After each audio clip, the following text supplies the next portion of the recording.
Owen Pierce. But for years now, she'd been dealing with her family's business and its money problems, which had spilled over into her personal finances. As she gazed at the beauty of the manicured grounds, and then back toward her family's summer home, it occurred to her that this might be the last time she hosted a celebration like this here. She had mortgaged the property that she had inherited to funnel money into the family's struggling retail store division. Unfortunately, thanks to her father's stubborn refusal to make changes to help the business, she spent way too much time at work, which left little time for romance, not to mention that none of her casual dates had piqued her interest in that direction. Looking down from her perch, however, and seeing the happiness on so many faces, suddenly had her reconsidering the merits of married life. "Always a bridesmaid and never a bride," she muttered, surprising herself with a hint of wistfulness in her tone. "That's because the three of us are all too busy working to search for Prince Charming," Connie said, her defense as swift and impassioned as if she were arguing a case in court.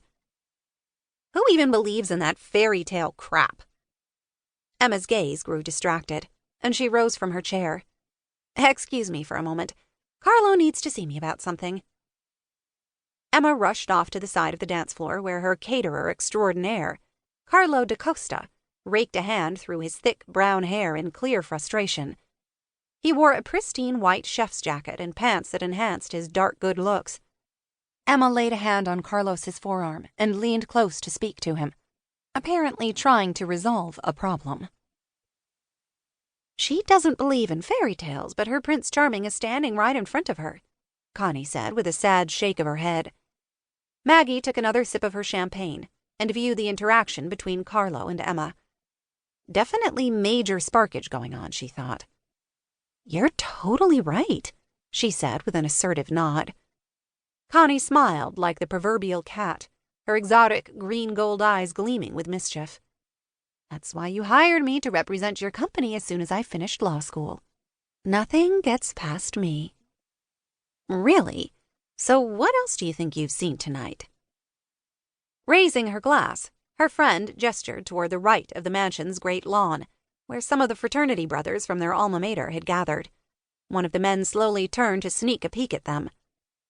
"Owen has been watching you all night long," Connie said with a shrewd smile. "Totally impossible. And you of all people should know it. Owen Pierce has absolutely no interest in me." She set her glass on the table to hide the nervous tremble of her hand as her gaze connected with his for the briefest of moments. Even that fleeting link was enough to raise her core temperature a few degrees. But what woman wouldn't respond like that? In his designer tuxedo, Owen was the epitome of male perfection. Raven black hair, a sexy gleam in his charcoal gray eyes, broad shoulders, and not an ounce of fat on him, which made her recall seeing him in much, much less on a hot summer night on Sea-Kiss Beach. She had been staying in the quaint seaside town on the Jersey shore with her grandmother that summer, much as she had all her life. As they also had for so many years, the Pierce boys had been residing next door for the entire season. The two beachfront mansions had been built side by side decades earlier, before the start of the Pierce and Sinclair rift.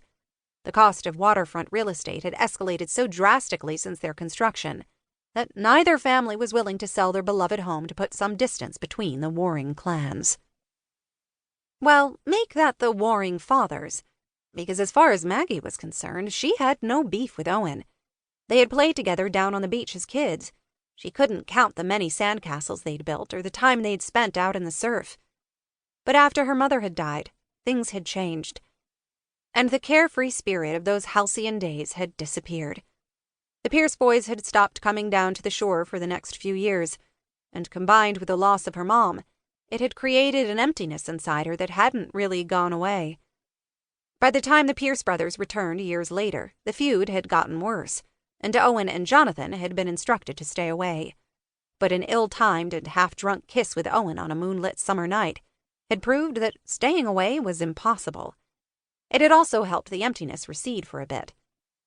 Since then, fate had seemed to toss them together time and time again, in both their business and personal lives, keeping alive her fascination with him. She felt not quite so alone when he was around. Not that she should get used to that. Owen Pierce had left her once before when she'd needed his friendship the most. Right